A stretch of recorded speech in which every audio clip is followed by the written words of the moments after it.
Babul kalami. Ya, pada kesempatan hari ini kita akan belajar tentang ilmu nahwu, yaitu pembahasan pertama tentang bab kalam.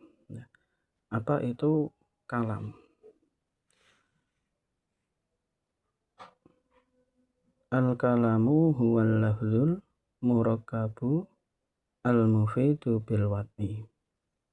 Al-kalamu utawi kang den arani kalam, huwa ya kalam iku al-lafzu lafat, sifate al-murakkabu kang tersusun, sifate al-mufidu kang berfaedah, bil wad'i kelawan den sejo.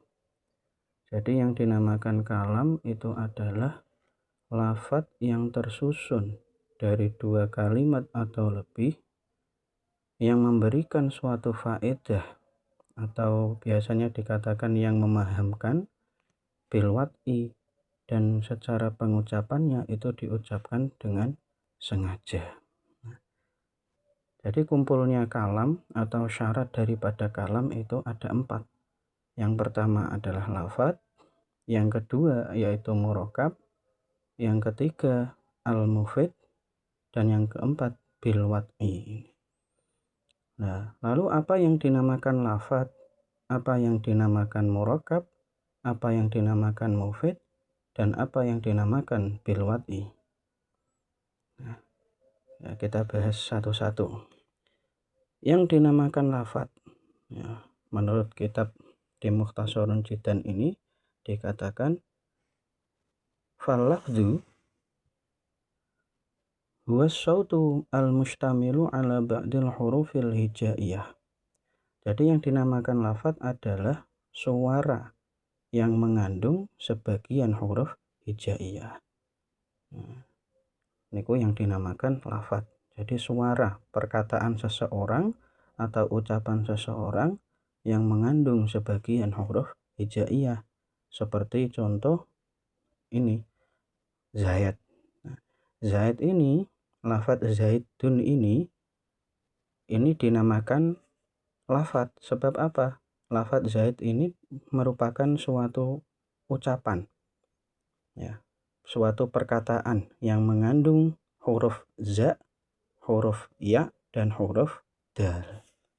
Maka lafaz Zaid itu ketika orang mengucapkan Zaidun, niku sudah dinamakan lafaz.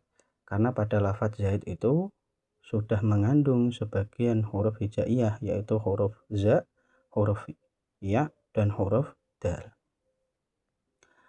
Fa'ilam yastamil ala ba'dil hurufi, ketika ucapan tersebut atau perkataan tersebut tidak mengandung daripada sebagian huruf hijaiyah, maka tidak bisa dinamakan kalam. Lalu juga dikecualikan dari lafaz,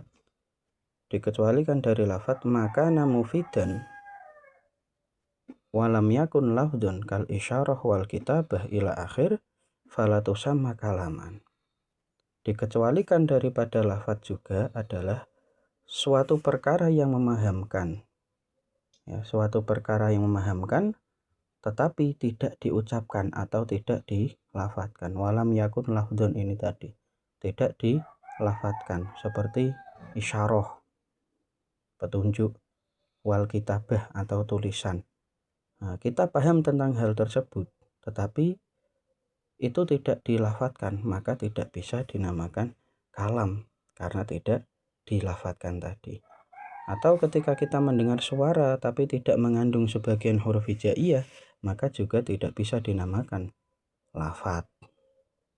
Nah, kalau tidak bisa dinamakan lafaz, maka tidak bisa juga dinamakan kalam. Yang kedua yaitu al-murakkab. Al-murakkab itu apa? Al-murakkab itu maksudnya adalah kalam tersebut atau lafaz tersebut tersusun. Kalam itu tersusun dari dua kalimat atau lebih. Contohnya bagaimana? Contohnya di kitab sini seperti lafaz qoma zaidun atau zaidun qaimun. Nah, pada lafaz qoma zaidun atau ucapan seseorang yang mengatakan koma zaitun dan zaitun qaimun, ini kedua contoh ini dinamakan lafadz. Karena apa? Kedua contoh ini terdiri dari dua kalimat. Yang pertama yaitu koma zaitun terdiri dari fi'il dan fa'il, dan yang kedua zaitun qaimun ini terdiri dari mubtada dan khobar, maka keduanya dinamakan murakkab. Lalu yang ketiga adalah al-mufid. Maksudnya al-mufid itu apa? Al-mufid itu berfaedah atau memahamkan. Jadi ucapan seseorang itu dia memahamkan, sehingga orang yang mendengarkan atau sami, orang yang mendengarkan, orang yang diajak bicara itu paham dengan perkataan kita, sehingga tidak bertanya lagi. Tandanya orang itu tidak bertanya lagi, nggih, diam tadi. Ketika dia diam, dia itu sudah dianggap paham, atau ucapan kita niki sudah dianggap berfaedah. Nah, lalu yang keempat yaitu al-wadu'. Al-wadu' ini menurut pendapat ulama itu ada dua. Ada yang mengatakan bil wad'il arab, harus dengan menggunakan bahasa Arab, dan ada kalanya, dan pendapat yang kedua yaitu dengan disengaja.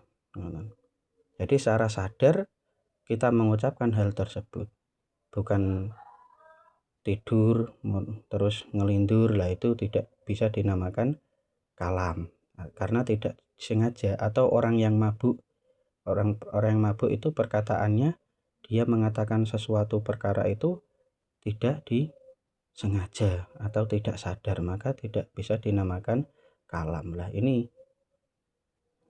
ketika sudah kumpul 4 syarat ini, lafadz, murakkab, mufid, bil wad'i, diucapkan, kalimatnya tersusun, lalu memahamkan, dan pengucapannya itu dilakukan dengan sengaja, maka sudah bisa dinamakan kalam.